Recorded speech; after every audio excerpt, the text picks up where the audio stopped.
Necromancy, the art of resurrecting a corpse as the undead, but the necromancer had to follow the strict rules of it. Ashaf and Guideau were getting compliments because they had done a job, and suddenly a man was making noise and Guideau taught him a good lesson.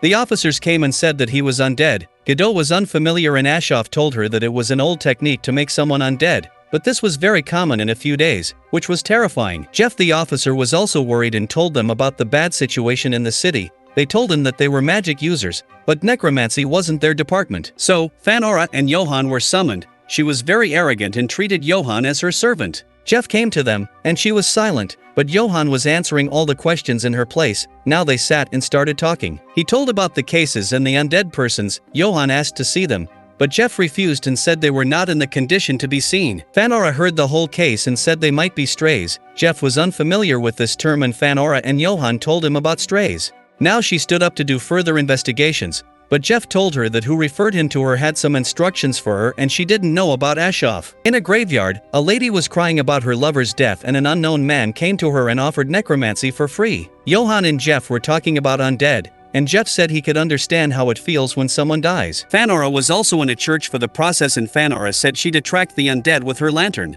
Because its light was attractive for only undead people and alive ones couldn't see it, suddenly a bunch of undead started appearing and Jeff remembered a memory. When he lost his love, he didn't recommend necromancy because he knew the dead are dead, no one makes them alive. Fanora gave light to Johan and asked him to kill the undead. He had no option and Jeff was worried for him, but Fanora was relaxed because it was Johan's daily job. Fanora and Jeff were talking, and she was sure that the undead were staying around that place because they had reached there instantly. Johan was also done with his job. He was angry at Fanora, but she complimented him, and he forgot about his wounds. She started examining the dead bodies and said they were not completely resurrected because some of them didn't have fingers and arms. She told them about the 3 types of necromancy. One was autonomy, the second was mind control, and the third one was domination. She also told them that only the first 2 types could be attracted by the lantern, and she doubted that someone was creating undead for later use. Jeff was anxious when he heard it. There were a lot of red-haired girls in the dead bodies and Fanora started seeing their hair. Jeff was worried that they could again be resurrected, but Johan told him that it was impossible because he had ruined their bodies, and suddenly a body grabbed Fanora's hand. Johan saved her and she was worried if they were being watched. Now they were going into the jungle following the steps. They saw a house. It was an old mansion and suddenly Johan was attacked, but he was alright. Suddenly a girl appeared and welcomed them. Fanora said she was Manuel kind, and the necromancer was using her as a communicating tool. The necromancer was familiar with Jeff's love story and his lover stepped forward. He was very angry, and he asked them to enter the mansion. Suddenly the necromancer killed Johan and Fanora was sad. Now they entered the mansion and the door closed. Some time ago, a building fired up and a man was staring at it because he had lost his love. Doctors said it was impossible to do necromancy, but he promised to resurrect her with beauty, and now Jeff and Fanora were walking, and the mansion had only the undead. They were welcome in a room and the man was sitting. He offered them a seat. Jeff was angry and she sat. Jeff was sure that he wasn't alone, but Fanora said it was possible to resurrect that many people because the necromancer wasn't taking good care of anyone. The girls were also not in good condition. Necromancer was hearing this stuff. He was impressed, and she asked if he was familiar with the price the undead would pay. Jeff asked what, and she told him that when a person dies his soul goes for a reincarnation, but the necromancer grabbed the soul and put it back inside the body. But when the person dies again, its soul would never follow the same cycle.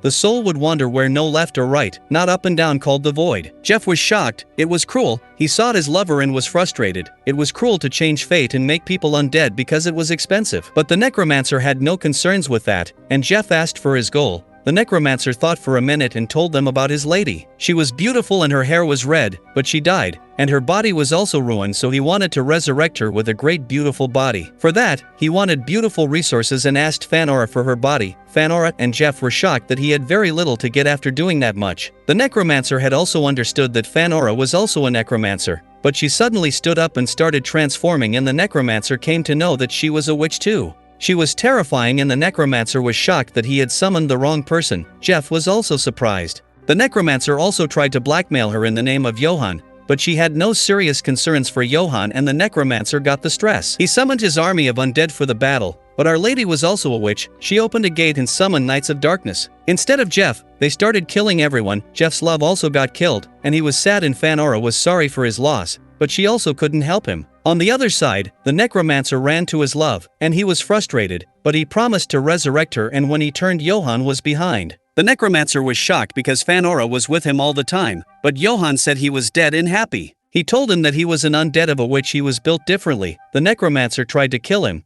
but he was tough to kill. The necromancer was terrified about his death, but Johann was sure to play with him. Fanora and Jeff came, and they saw the necromancer in a bad condition. Jeff was surprised to see Johann alive. Johann told her that the necromancer was alive. She grabbed the gun and asked Jeff to keep the scene between them. Jeff tried to resist, but she offered him his love and killed the necromancer. When he woke up, Fanora asked him to resurrect all the undead. The necromancer was scared for his resurrection because he'd also fall into the void now. Jeff asked about his love and Fanora told him that she'd be alright soon like before. Johann told her to stay away from the necromancer and she asked him to find her luggage and he had to.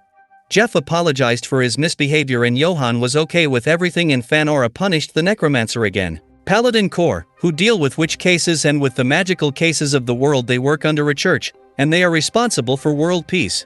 The dark side of this is, Guideau woke up and Ashaf was making food, but she was in a rush, and he was relaxed. They started playing for an envelope and he told her that this witch was mad. After taking her down they had to face the Paladin Corps because they were also involved in this case, which made it difficult. Now in the city, a building was ruined and Ashaf and Guideau went there. People were migrating because of the fear of the witch. Corps tried to investigate them and Ashaf was prepared for all the questions. He also had the identity and the marks to hide their real identities. They were going with a soldier and Guideau attacked him. He showed her the base of the Paladin Corps and the captain of the corps named Matt was the point of focus for everyone. But Matt was concerned about the witch. An envoy from the Holy Church was also there for help. Ashaf was telling her about the base and the shield protecting it. Guideau was only interested in the witch, and he started puncturing the shield to go inside. Suddenly a dead body shocked them, and she saw the witch. Guideau passed a vicious smile and the hole was made. Helga the witch didn't want to die soon, because she didn't have a boyfriend yet. The envoy was telling Matt about Helga. He was known with a lot of information and Matt was interested in her origin.